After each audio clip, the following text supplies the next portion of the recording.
Hi, welcome to my YouTube channel.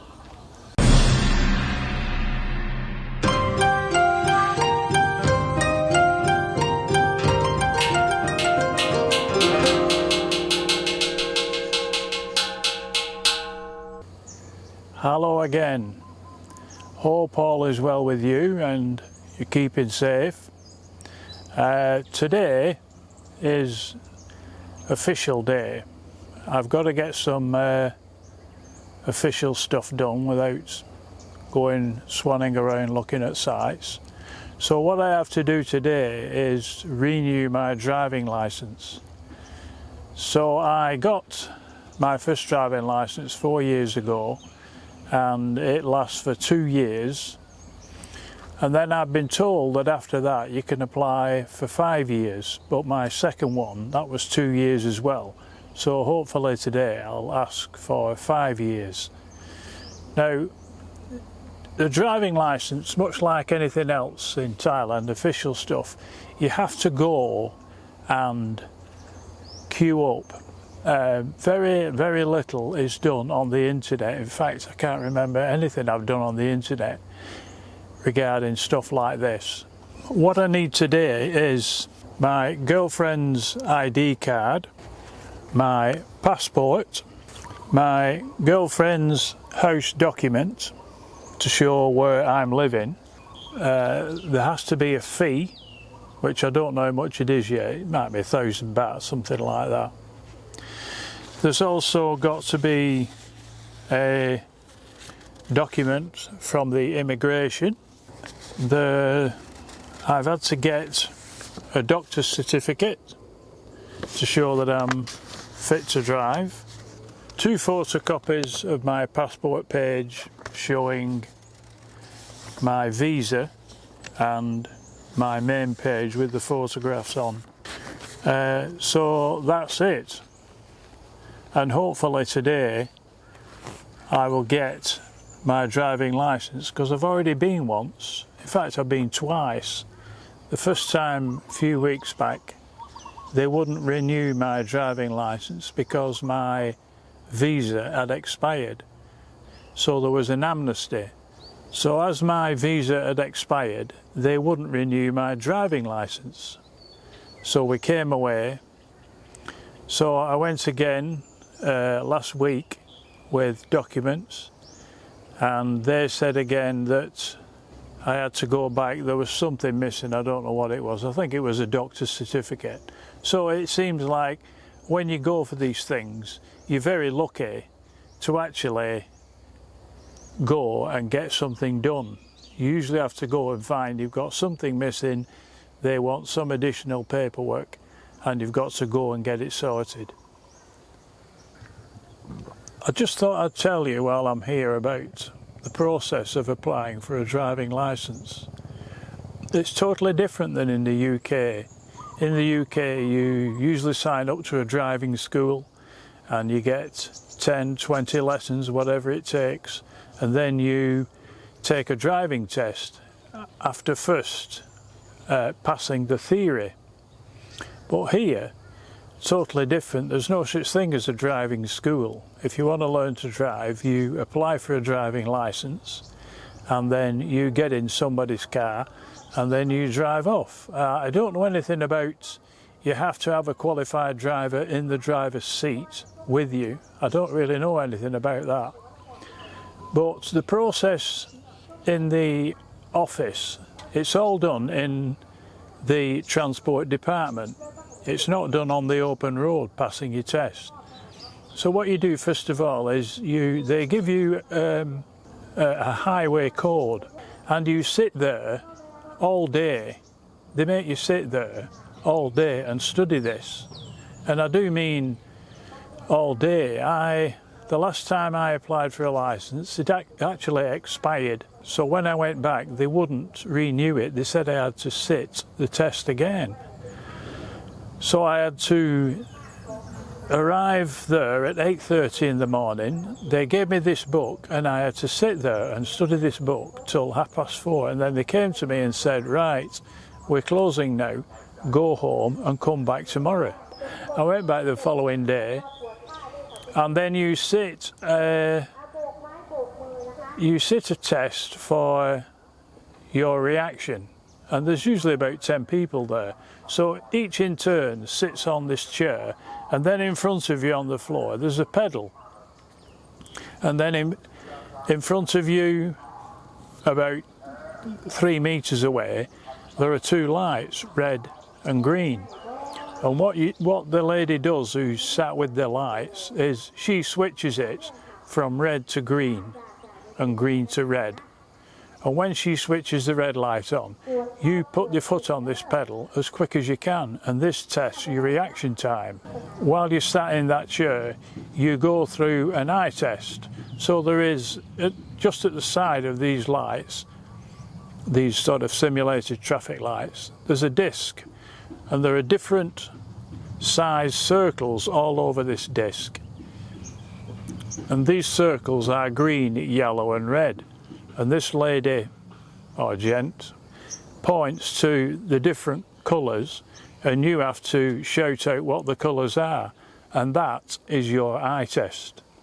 So after you've done that, what you do then is you go into a room with maybe 20 other people, and you sit in front of a monitor, and then you go through different scenarios of video on the screen. It's very, very basic. It's nothing sophisticated. In fact, it's not a running video. What you get is slideshows that come up on the screen, and you have to guess the scenario and what your reaction would be. And it's a multiple choice thing, so you get maybe 4 answers and you have to pick the right answer. Some of the scenarios that were on the road, and I remembered what the questions I had, and I thought, well, I remember putting such a thing last time, so I won't put that again, I'll put something else.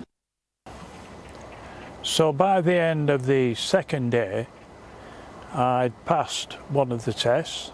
I can't remember whether it was motorcycle or for the car, but I'd passed one and I'd failed the other. So I had to go back the following day and sit it again.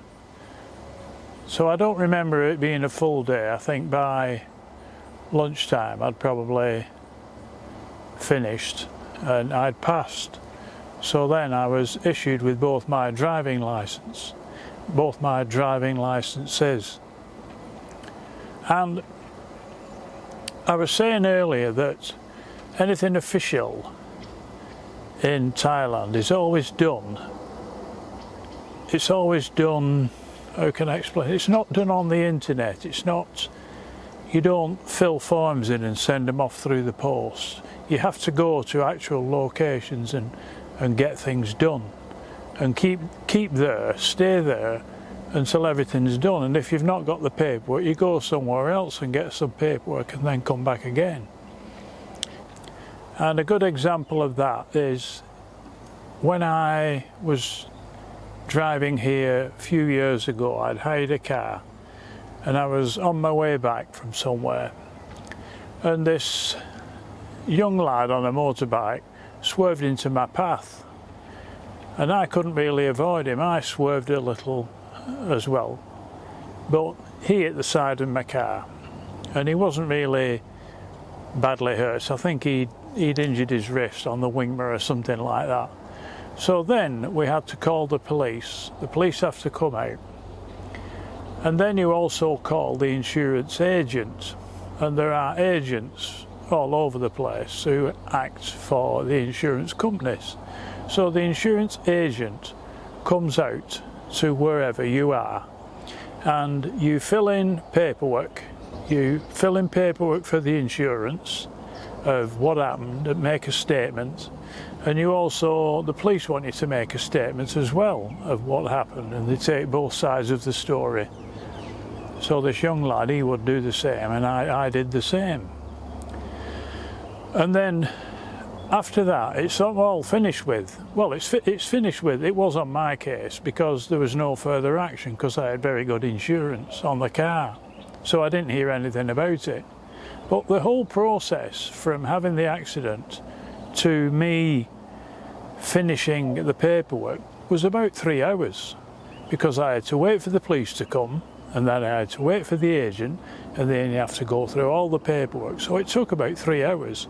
Whereas in the UK, if you have an accident, you pull over to the side of the road, assuming it's a small accident and you have some body damage on your car, you've just struck each other.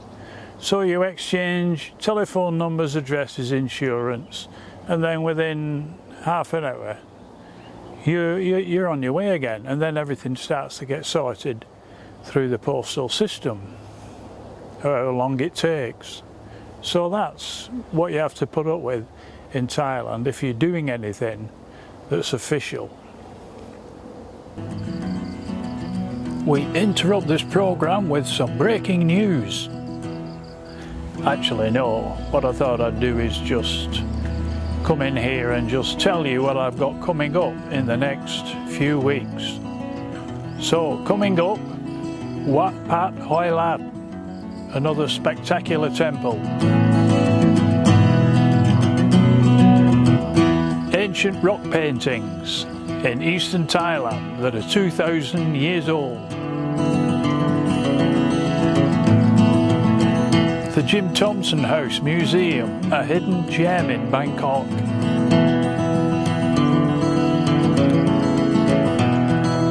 Nok Noch Recreation Park.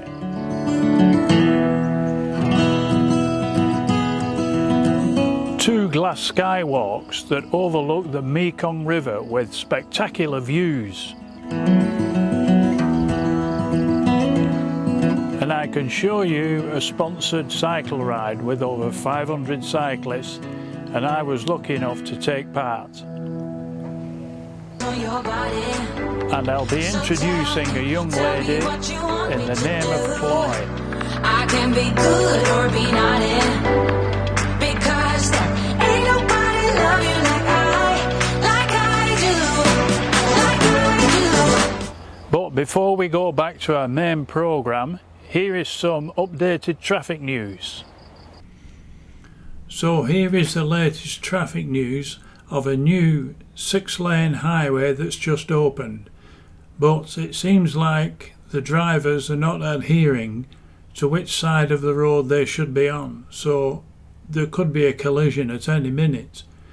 There's no problem with tyres on the ants because the rubber on the hosepipe is taking care of that.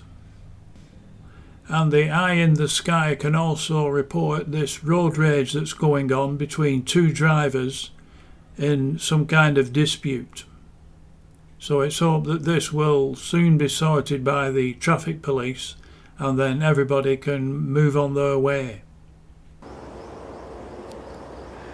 So I'm back now from the transport offices where I applied for my driving licence.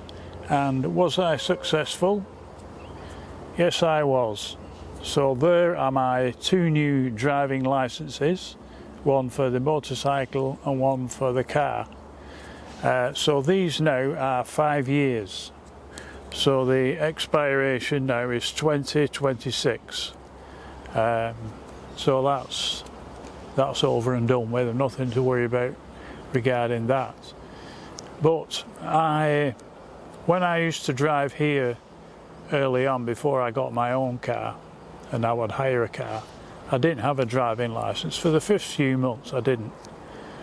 But I used my own UK licence, and when you produce that, it seemed to satisfy the police. Because what the police do here is they have roadblocks or road checkpoints. So every now and again, and it happens fairly regular, you can get to it. I got one last week. I was going somewhere on a journey in the next town, and when I came back, when I was going on the journey, I was pulled over and I was asked to show my driver licence. So I showed them the licence. They obviously spotted it had expired. So I explained that because it had expired because of the COVID-19 and my visa has expired. So they understood that and they just let me go on my way. But coming back the other way, the roadblock was on the other side of the road. So I was stopped again and I produced my driving licence again and explain what happened again, so I went on my way. But that happens fairly regular here.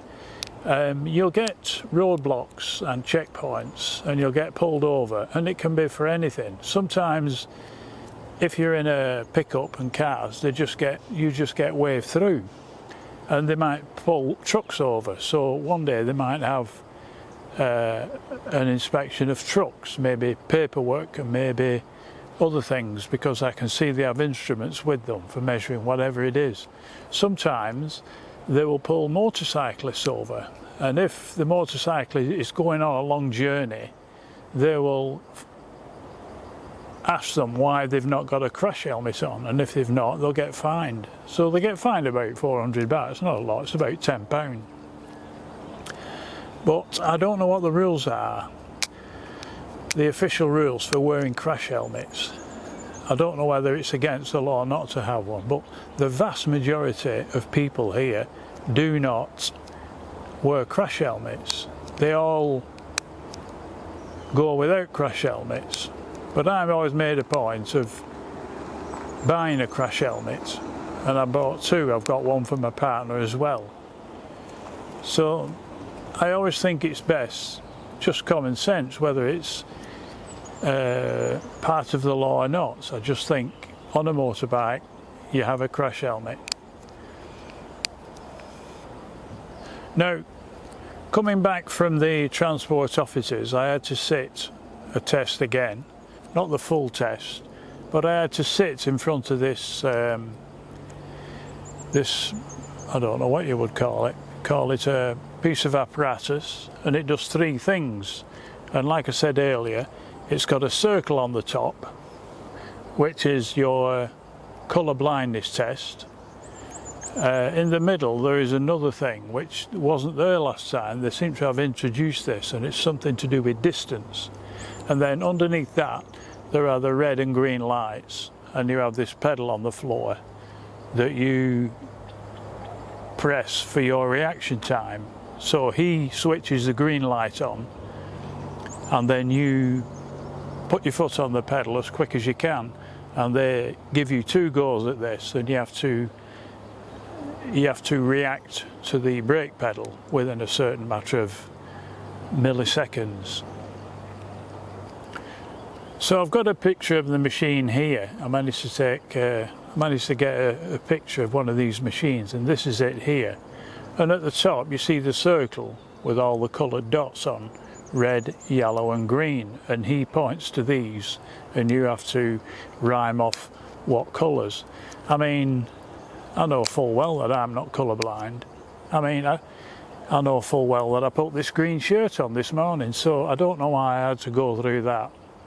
But then underneath there's this little opening, and there are 2 pegs, white pegs like this, 2 posts if you like, just about that size. And what you have to do then is you have this handheld remote control, and one of these pegs is static and the other one is further back.